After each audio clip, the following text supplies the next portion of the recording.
جماعة صار مشكلة في تنزيل فيديو على قناتي، فنزلناه على قناة أبو الجود، عشان هيك انتوا هلا حتشوفوا الفيديو على قناة أبو الجود. تمام؟ مرحبا، كيفكم؟ ان شاء الله تكونوا بخير، واليوم رجعت لكم فيديو جديد. بس قبل ما نبلش تنسوش تحطوا لايك لهذا الفيديو، وكمان تشتركوا بالقناة.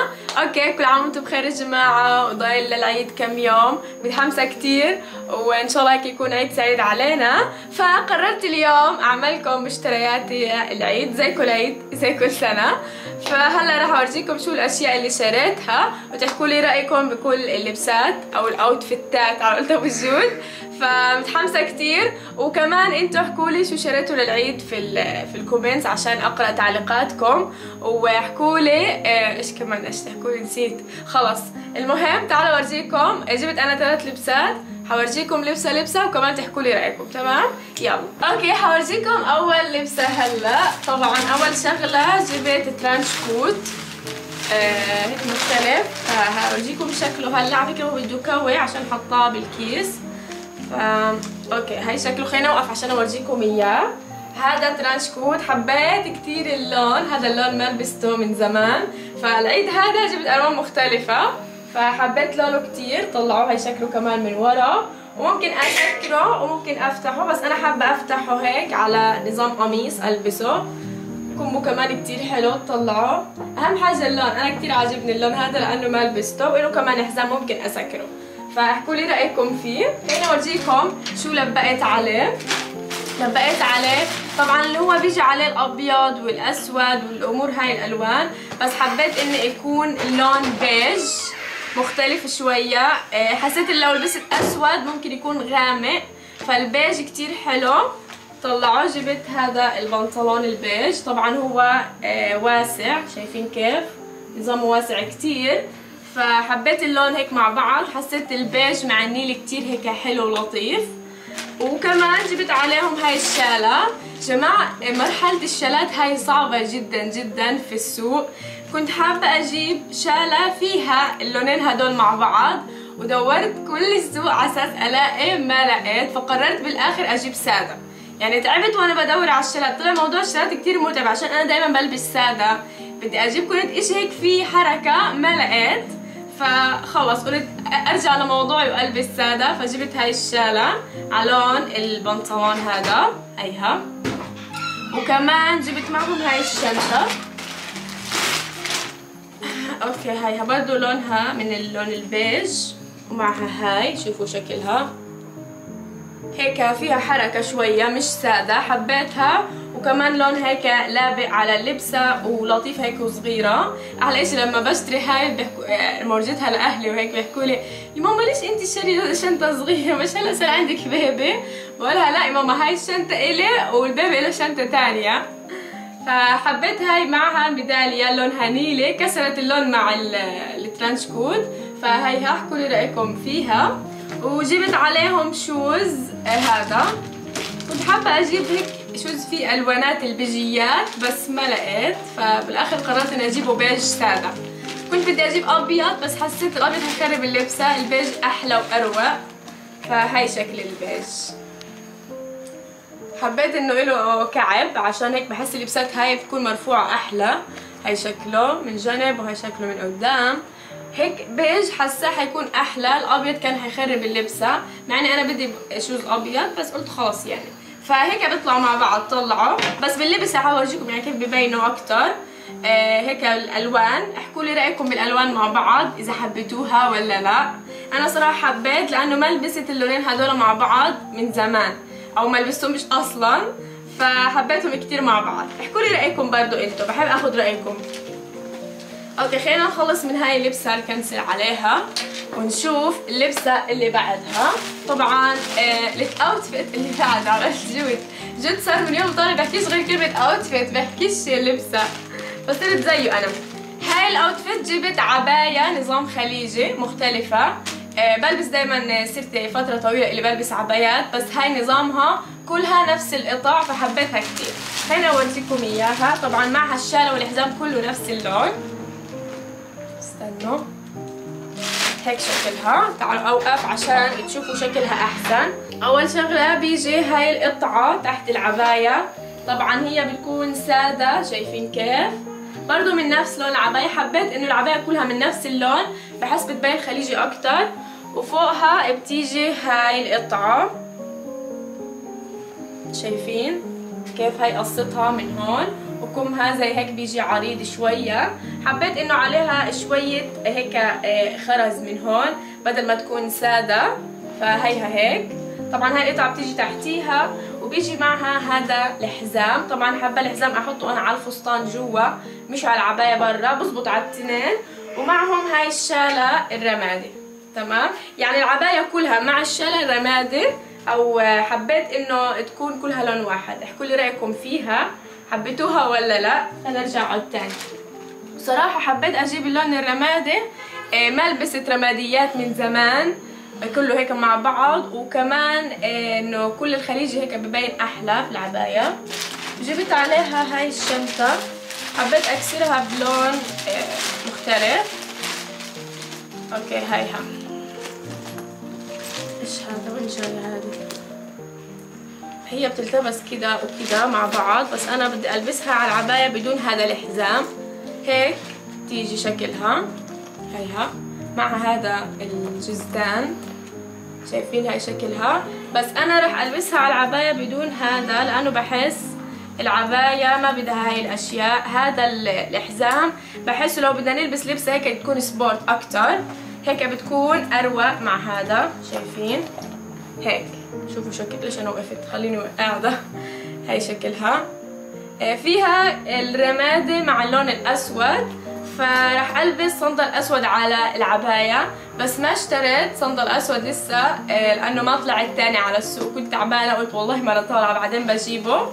فرح البس عليهم شوز اسود اللي هي الصندل. تمام، هاي هذه اللبسة الثانية، احكوا لي رأيكم فيها برضو. هلا نشوف اللبسة الأخيرة. زي ما قلت لكم هذا الحزام حلبسه على الشنطة بس لما تكون لبسة سبورت أكتر. تمام، يلا أورجيكم اللبسة الأخيرة. أوكي، وهلا الأوتفيت الثالث أنا أورجيكم إياه. طبعا جبت المرة كنت مش حابة أجيب فستان على أساس إني أغير يعني، بس برضو جبت فستان ما قدرت. حبايب بدي شكل. بدك شكل جايني أنا يعني أعطيك شكل؟ خذ من بابا روح. انت معيش هلا، هذا بصور فيديو، انت مش شايف الكاميرا. داخل متعمد يدير بالك وجود على الفيديو عشان يقول لي هاتي شكل، صح؟ طب يلا يا ماما روح، مع السلامة. حبايب بدي شكل. بس خلص الفيديو حاعطيك ماشي، عشان هلا مش حاملة جياب فيا ماشي؟ هاي بس يا حبيبي روح من هنا، خلصني. روح. عجبكم يا حبايب؟ لا مش عاجبهم، يلا روح يا ماما، مع السلامة. اوكي خلينا اورجيكم الفستان هذا. ليش كل حاجة بدها كوي؟ القصة متعبة. يا جود معيش يا ماما، والله معي، روح من بابا خد. اوكي هاي شكل الفستان. خليني اوقف عشان اورجيكم اياه. شوفوا، هو قصته من الايد هيك الها ربطة حلوة، حبيتها. وبده كوي، بكره الاشياء اللي بدها كوي. فهاي شكله، شايفين ولا لا؟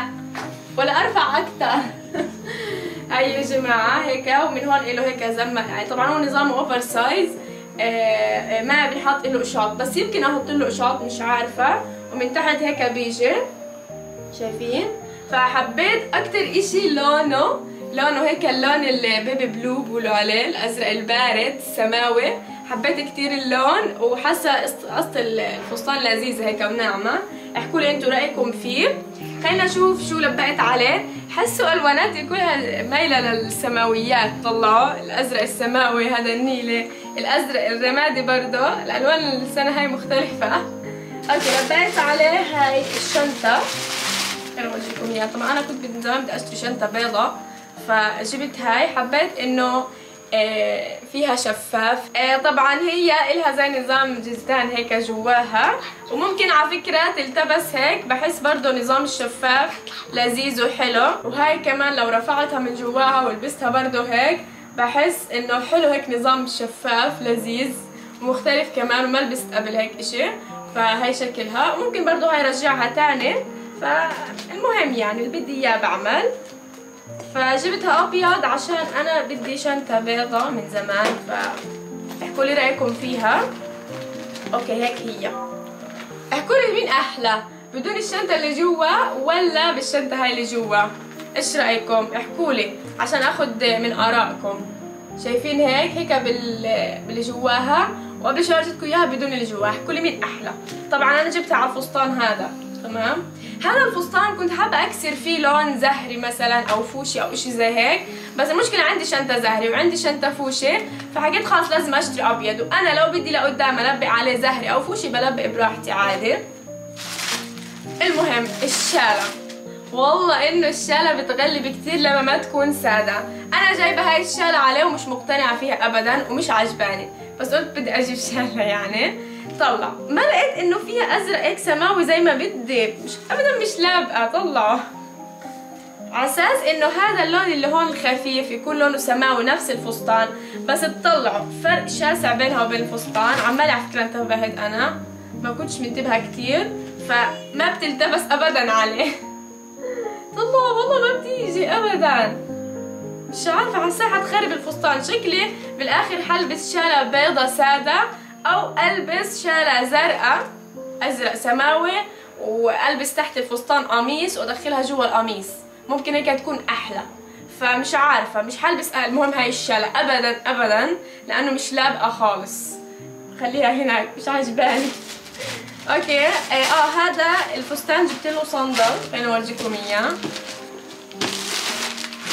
سليبر هيو شفاف، جبته عشان يلبق على كل حاجه. شايفين هيو هيك شكله من قدام، وكعبه كمان شفاف.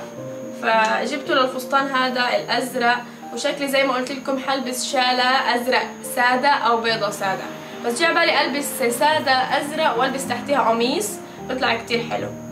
فهي هذا الشوز على الفستان، تمام. خلصنا هاي اللبسه الثالثه، خلصنا اللبسات كلهم. جماعه اعتقد كده 3 لبسات كافيين وموقفين، كان نفسي يكون اكتر بس خلص بكفوا.